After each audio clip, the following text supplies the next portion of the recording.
Garino. Hello, Mike. How you doing? Mike, welcome. Thank you. Why don't you tell us about yourself? Well, my name is Michael Garino. I'm from Maplewood, New Jersey. I'm a salesman. I've sold everything from building materials to pizza supplies. And I'm out here. I left the rain and humidity of the east to come to the heat and humidity of the west. Good to have you here, Mike. Maplewood's very pretty there. I was born in Camden, as a matter of fact. Right down the road a piece. Yes. Good to have you here, Michael. You cut your cards? Yes, I did. And here we go. Starting the best 2 out of 3 with a question to Patty.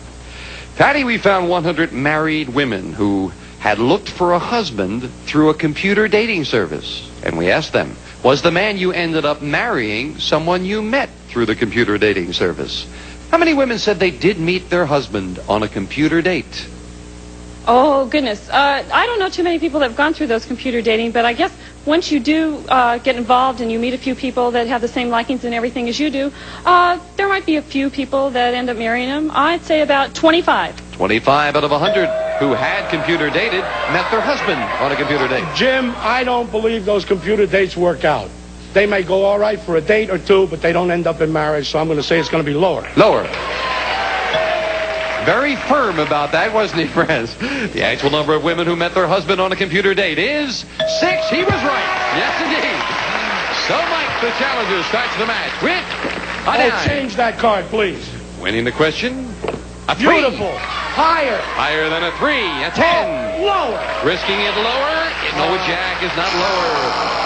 Right away, the champion gets a free chance to play a 3. Fantastic. Higher. Higher than a 3. A 2. Ooh, and the good cards failed Patty again. Mike, this question to you. Mike, we asked 100 teachers of high school sex education classes. Do kids today know more about sex than when you were in high school? How many sex educators said kids today do know more about sex? Oh, that's definitely true today. When you have so many of these live-in marriages, they must have learned from somewhere, so they learned when they were in high school. Most marriages are live-in, I would think. Well, yes. I mean these live-in that are not married. So I'm going to say that's kind of high. I'm going to say about 82. Mike says 82 out of 100 sex educators said, yeah, the kids today know more.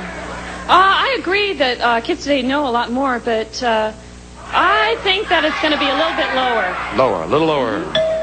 The actual number of sex educators who said today's kids know more about sex is 68. It is a little lower. Patty. And Patty, we left off with a 3. Oh, Jim, that's such a good card. I'm going to try it again and say higher. Higher than the 3? Yes. No! Higher, Jim, higher. Mike plays his 3. He's not even waiting. He says higher. He's right. Higher, Jim, higher. Higher than the 5. A 7. 3s.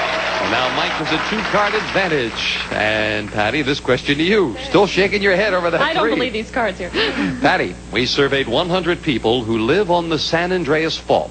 Now, that's the big earthquake fault which runs through California. And we asked them, do you think that a great quake, like the one that destroyed San Francisco, will happen again in California in your lifetime? How many people living on the San Andreas Fault think another great quake will happen in their lifetime? Well, a lot of people that live on the San Andreas Fault, since it goes all the way through California, there's a lot of homes there and everything, and they're probably counting their pennies and everything and hoping that it's not. So how many think it will? How many say it will? I think probably about 29. Patty said 29 out of 100 said, yeah, another great quake is coming in their lifetime. I think a lot of these people that are living on the quake where the fault is on the San Andreas Fault, I don't think they can get out of there. They got to stay there. But I think they still worry that it's going to have another earthquake, and I think it's going to be higher. You say higher? Yes. The actual number of people who think another great quake will happen in their lifetime is 56. Mike, you're right. It is higher. Change the 7, please. Mike wants to get rid of the 7. A king. Lower. Lower than a king. A 10. Lower. For the first game of the match, lower. No. No. Mike couldn't do it, and Patty is still in it looking at that 3. Looking good, and I'm going to say higher. Higher than a 3. This time it is. All right, that time. Higher. Higher than the 5. No. And she couldn't do it again. Janice fills in the spaces, and we'll be right back right after this message.